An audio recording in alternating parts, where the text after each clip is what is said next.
Blessed and happy Sunday to all of you, my dear friends, my dear brothers and sisters, my dear good people of God, faithful followers of the Daily Gospel Reflection with Father Jack. My dear kababayans, today is November 24, 2024, and today we celebrate the solemnity of Christ the King Sunday. Our Gospel for today is from the beautiful and the wonderful account of the Gospel of John, chapter 8, and verses 33b to 37. As what I've told you, today, the church celebrate the solemnity of Christ the King. Jesus is the Lord of Lords and He is the King of Kings. He is the only King, the Alpha and the Omega, and His dominion is an everlasting dominion. His kingship shall never be destroyed.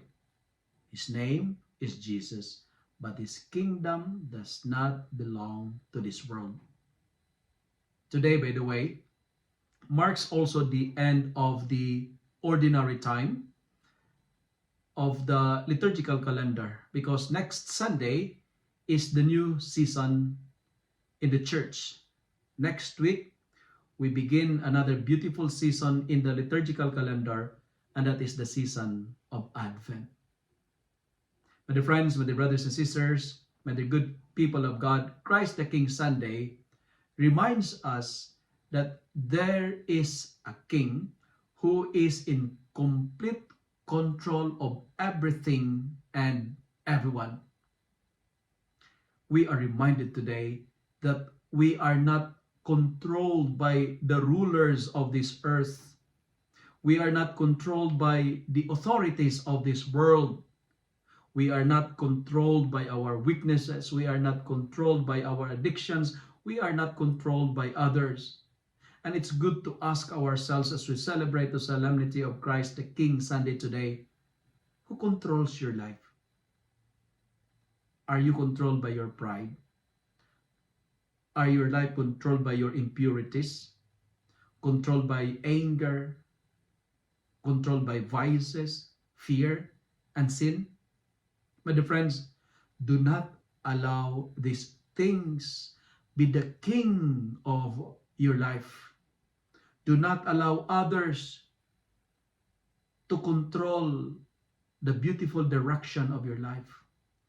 Let Jesus control us, because He is the King of Kings. And what type of king Jesus is?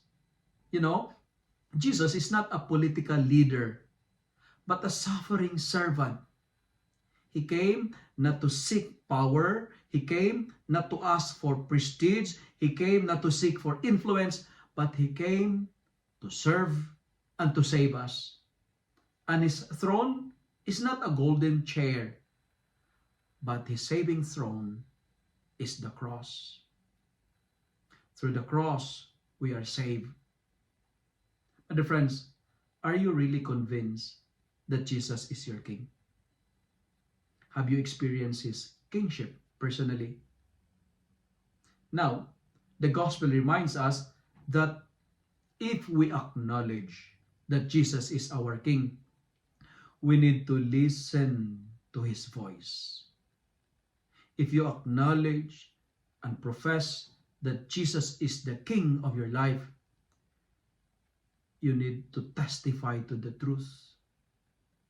Jesus is our King. We need to listen to Him. Jesus is our King. We need to submit to Him. Jesus is our King. We need to obey Him. Jesus is our King. We need to follow Him. There is no other King aside from Jesus. Listen to Jesus, not to your vices and addictions. Submit to Jesus, not to drugs, not to the desire of money, not to the desire of sex. Obey Jesus, not obey your human ephemeral desires. Follow the Lord, not the world.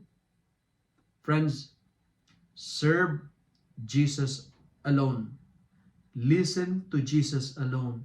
Submit to Jesus, obey Him, and follow Him, because His kingdom, because His kingship shall never be destroyed. As we celebrate the solemnity of Christ the King Sunday, we are reminded today that Jesus is the divine King of the universe. We need to listen to Him, not to our personal and ephemeral and sometimes dangerous desires. Listen to His voice. Like our King, we are asked today to testify to the truth. Because Jesus, He is the way, the truth, and the life. If you love and like this reflection, kindly share it with your friends, share it with your family. Make the Word of God viral so that many will be blessed. Amen.